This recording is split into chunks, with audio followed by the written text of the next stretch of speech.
ఇవాళ నేను మీకు చూపించబోతున్న కూర సాధారణంగా అనిపించినా రుచి మాత్రం అస్సలు మిస్ అవ్వకూడదు. చాలామందికి చిన్నప్పటి గుర్తులు గుర్తుకు తెచ్చే కూర తోటకూర, గంగవల్లి కూర. తక్కువ పదార్థాలు, త్వరగా అయ్యే వంట, కానీ అన్నంతో కలిపితే అదిరిపోతుంది. ఇప్పుడు కొంచెం ఆయిల్ యాడ్ చేసుకున్న తర్వాత ఒక స్పూన్ జీలకర్ర, ఒక స్పూన్ ఆవాలు కొంచెం ఫ్రై అయిన తర్వాత మనం సన్నగా తరిగి పెట్టుకున్న ఉల్లిపాయ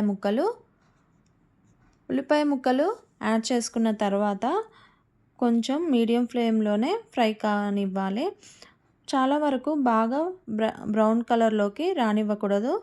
ఇప్పుడు సన్నగా కట్ చేసి పెట్టుకున్న తోటకూర, అదేవిధంగా గంగవల్లి కూర, నానబెట్టిన పెసరపప్పు ఒక హాఫ్ అన్ అవరు.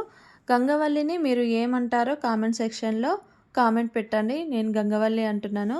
ఇక్కడ ఆనియన్స్ ఫ్రై అయిన తర్వాత 2 ఎండుమిర్చి, కొంచెం పసుపు యాడ్ చేసుకొని ఒక 2 మినిట్స్ అలా ఫ్రై చేసుకోండి. లో ఫ్లేమ్లోనే ఈ కర్రీ వండుకుందాం. ఇప్పుడు నానబెట్టి ఉన్న పెసరపప్పు కూడా యాడ్ చేసుకుందాం. ఇక్కడ మీకు ఒక టిప్ చెప్పాలి. చాలామంది చేసే తప్పు ఏంటంటే తోటకూర వేస్తూనే నీరు పోసేస్తారు. అలా చేస్తే కూర మరిగిపోతుంది, రుచి పూర్తిగా పోతుంది. ఇంకో తప్పు, వెల్లుల్లిని ఎక్కువ వేయించడం. కాలిన వెల్లుల్లి ఉంటే పూర్తిగా కూర కూడా పాడైపోతుంది. ఇప్పుడు సన్నగా కట్ చేసి పెట్టుకున్న పచ్చిమిర్చి కూడా యాడ్ చేసుకొని ఒక 1 మినిట్ ఫ్రై చేసుకోండి. తోటకూరలో ఐరన్ ఎక్కువగా ఉంటుంది. అందుకే ఇది పిల్లలకి, పని ఎక్కువ చేసే వాళ్ళకి మంచి ఆహారం.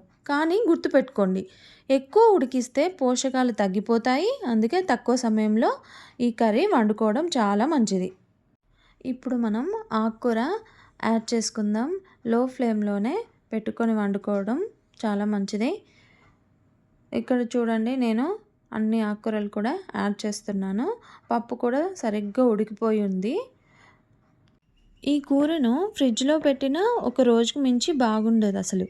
మిగిలితే రెండో రోజు దోశ లోపల పెట్టుకొని ఫిల్లింగ్లా కూడా వాడుకోవచ్చు. వృధా కాకుండా వాడుకోండి. ఇప్పుడు మనం సరిపడేంత సాల్ట్ యాడ్ చేసుకుందాం. సాల్ట్ మరీ ఎక్కువ వేసుకోవద్దు.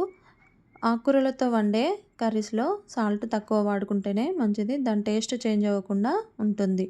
ఇప్పుడు మనం ఇందులో అల్లం వెల్లుల్లి పేస్ట్ యాడ్ చేసుకుందాం. అంతా కూడా ఒకసారి కలిపి పెట్టేసుకొని లో ఫ్లేమ్లో ఫ్రై చేసుకోండి.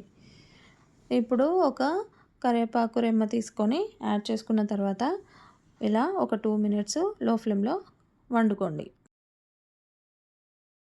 అందరికీ ఈ కూర వంటకం చూస్తే చాలామందికి ఊరు గుర్తుకు వస్తూ ఉంటుంది కదా.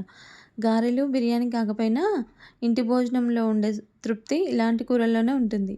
అమ్మ చేతి వంటలా అనిపించేది. అందుకే ఈ కూర స్పెషల్. ఇప్పుడు మనం సన్నగా తరిగి పెట్టుకున్న టమాటాలు కూడా యాడ్ చేసుకుందాం. కొంచెం అన్నీ కూడా ఆకుకూరలతో పాటు టమాటాలు కూడా కలిసిపోయే విధంగా కలిపి పెట్టేసుకుందాం. లో ఫ్లేమ్లోనే ఆకుకూరలు వండుకోవడం చాలా చాలా ఆరోగ్యానికి మంచిది. పోషకాలు తగ్గిపోకుండా ఉంటాయి. అందరూ ఎలాంటి ఆకుకూరలు కొన్నా కూడా ఇవి గుర్తుపెట్టుకోండి. అసలు తోటకూరను ఎప్పుడైనా దొరుకుతుంది కదా, అలా కాకుండా వర్షాకాలంలో దొరికేది ఇంకా మృదుగా ఉంటుంది. కట్ట కొనేటప్పుడు ఆకులు పచ్చగా ఉండాలి, కాడలు ముదరకుండా చూసుకోవాలి. పసుపు రంగు ఆకులు ఉన్నాయంటే అస్సలు తీసుకోకండి. మనకు ఆకుకూర అనేది చాలా ఫ్రెష్గా ఉంటే ఇంకా కూర టేస్ట్గా ఉంటుంది. నేను ఇక్కడ నాకు ఎంత స్పైసీ కావాలో అంత కారం యాడ్ చేసుకున్నాను. మీకు కారంతో చేసే కర్రీ కాకుండా పచ్చిమిర్చి కూడా యాడ్ చేసుకొని మనం ఈ కర్రీని చేసుకోవచ్చు. చాలా రుచిగా వస్తుంది.